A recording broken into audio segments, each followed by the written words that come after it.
Itukuzwe damu ya Kristo. Karibu mpendwa mtazamaji na msikilizaji wa Radio Mwangaza FM na Mwangaza Digital katika tafakari ya Mtakatifu Gaspari, ikiwa leo ni tarehe 3 ya mwezi wa 6. Tubaki katika muungano mtakatifu usiogawanyika pamoja na moyo mtakatifu. Humo tuburudishwe na pendo hilo takatifu ili tufanye kazi kubwa kwa utukufu wa Bwana, kila mara kwa njia ya mateso na kupitia misalaba. Msalaba ni ngazi tukufu ya kuelekea mbinguni. Tubaki katika muungano mtakatifu usiogawanyika pamoja na moyo mtakatifu. Humo tuburudishwe na pendo hilo takatifu ili tufanye kazi kubwa kwa utukufu wa Bwana, kila mara kwa njia ya mateso na kupitia misalaba. Msalaba ni ngazi tukufu ya kuelekea mbinguni.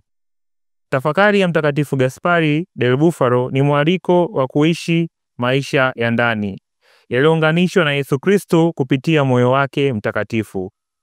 Anapotufundisha tubaki katika muungano mtakatifu usiogawanyika pamoja na moyo mtakatifu, anasisitiza umuhimu wa kuunganika na Yesu, si kwa mazoea ya nje, bali kwa mshikamano wa moyo na roho. Moyo wa Yesu ni kisima cha huruma na chemchemi ya neema. Kuishi ndani ya Yesu ni kuishi maisha yenye mizizi katika upendo wa Mungu, kama anavyosema Yesu mwenyewe.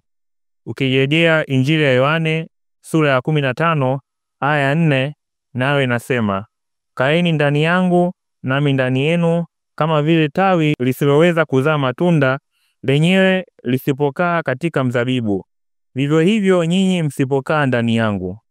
Anapoendelea kusema humo tuburudishwe na pendo hilo takatifu, anatufunulia kuwa ndani ya muungano huu kuna faraja ya ndani ambayo dunia haiwezi kutoa. Pendo hili takatifu linapomiminwa rohoni huondoa hofu, huzuni na kukata tamaa. Mtume Paulo anaandika kwa kusema, upendo wa Mungu umemiminwa mioyoni mwenu kwa Roho Mtakatifu tuliopewa. Ukirejea waraka Mtume Paulo kwa Warumi sura ya 5 aya ya 5. Ni pendo lenye nguvu ya kutufanya tuwe wapya, kutufufua kutoka usingizi wa kiroho na kutufanya tayari kwa kazi takatifu. Mtakatifu Gaspari anasisitiza lengo la upendo huu ili tufanye kazi kubwa kwa utukufu wa Bwana.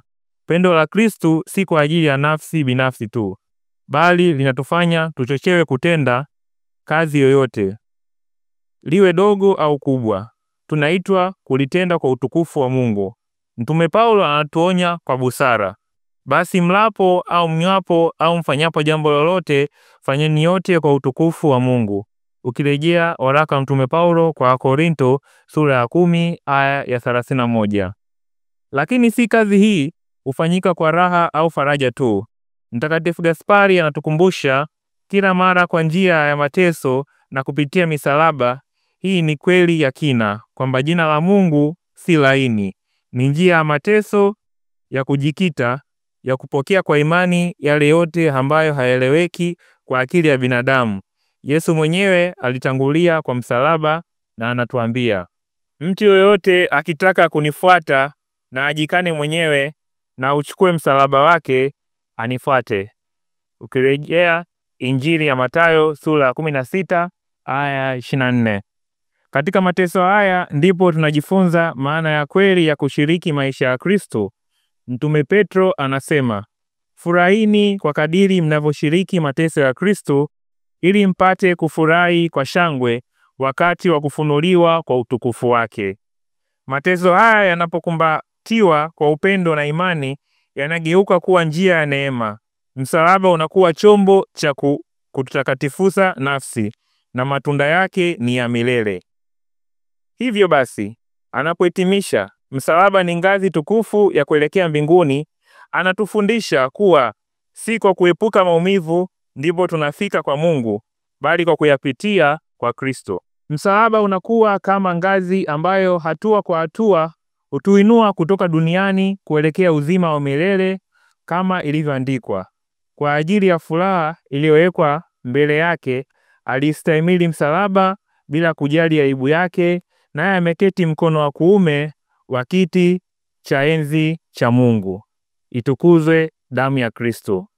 Niliyekuletea tafakari hii ni mimi Frateri Benedict Kenan Nyotoka wa shirika ya damu takatifu ya Yesu.